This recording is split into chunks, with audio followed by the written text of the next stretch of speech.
সম্মানিত হাজিরিন, পীর সাহেব হুজুরের আলোচনার আগে আমাদের বরিশাল বিভাগীয় কওমি মাদ্রাসা ঐক্য পরিষদের বিশেষ একজন হিতাকাঙ্ক্ষী, বিএনপির জাতীয় নির্বাহী কমিটির সদস্য, বরিশালের কৃতি সন্তান আবু নাসের মোহাম্মদ রহমতুল্লাহ আপনাদের কিছু সালাম বিনিময় করবেন, দোয়া নেবেন।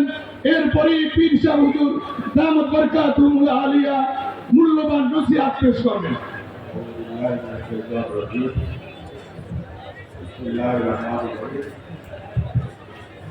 আজকে এই ইসলামী মহাসম্মেলনের সভাপতি উপস্থিত হযরত পীর সাহেব চরমনাই, উপমহাদেশের এই বিভাগের বরিশাল বিভাগের কওমি মাদ্রাসা ঐক্য পরিষদের সম্মানিত নেতৃবৃন্দ, সম্মানিত ওলামায়ে কেরাম এবং সম্মানিত ইসলামী জনতা, আসসালামু আলাইকুম।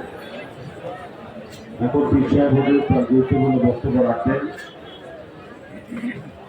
আল্লামা মামুনুল হক সাহেব অত্যন্ত গুরুত্বপূর্ণ কিছু কথা বলে গিয়েছেন। আমিও সেই কথাগুলো খুব সুন্দর করে মনোযোগ সহকারে শোনার চেষ্টা করেছি।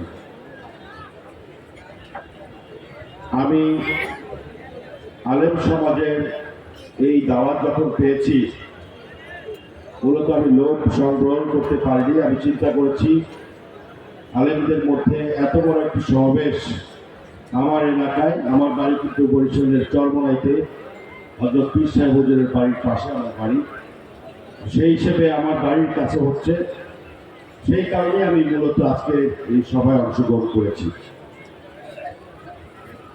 গত 15 বছর বিশেষ করে বড় বড় ইসলামী মহাসমাবেশ বা ওয়াজ মাহফিল, তাফসীর মাহফিল, এগুলো মানুষ কিন্তু ভুলেই যেতে বসেছিল। একটু আগে আপনাদের এই মহাসচিব সাহেব বক্তব্য রাখতে গিয়ে বলেছিলেন যে এত বড় সমাবেশ অনেক দিন এই মাঠে হয় না, অথচ বরিশাল অঞ্চল হচ্ছে ইসলামী জনতা আলেম ওলামাদের অঞ্চল।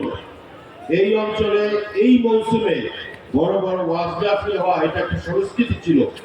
গত 15 বছরে এমন একটি সরকার ক্ষমতায় ছিল, তারা এই দেশের ইসলামী বক্তা তাদেরকে গ্রেফতার করেছে, আলেম ওলামাদেরকে নির্যাতন করেছে, আলেম ওলামাদেরকে হত্যা করেছে। এই দেশে হিন্দুত্ববাদ তৈরি করতে চেয়েছিল। আল্লাহর অসীম রহমতে সকলের প্রচেষ্টায় বাংলাদেশে এই ইসলাম বিরোধী, মানবতা বিরোধী, গণতন্ত্র বিরোধী অপশক্তির বিদায় হয়েছে। এই সময়ে আলেম সমাজ সহ সমস্ত ইসলাম প্রিয় মানুষ, গণতান্ত্রিক মানুষকে ঐক্যবদ্ধ থাকতে হবে এই ফ্যাসিবাদী শক্তি যাতে আবার মাথা উঁচু করে না দাঁড়াতে পারে। আমাদের অনৈক্যের কারণেই কিন্তু সেই ধরনের সম্ভাবনা সৃষ্টি হতে পারে। এই জন্য আলেম সমাজের সবচেয়ে বড় দায়িত্ব রয়েছে। আমি আপনাদেরকে বিরক্ত করব না।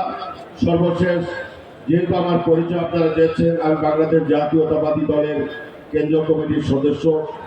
আমাদের যিনি চেয়ারপারসন, সাবেক প্রধানমন্ত্রী দেশনেত্রী বেগম খালেদা জিয়া, তিনি অনেক অসুস্থ। আমি আপনাদের কাছে তার শারীরিক সুস্থতার জন্য দোয়া কামনা করছি।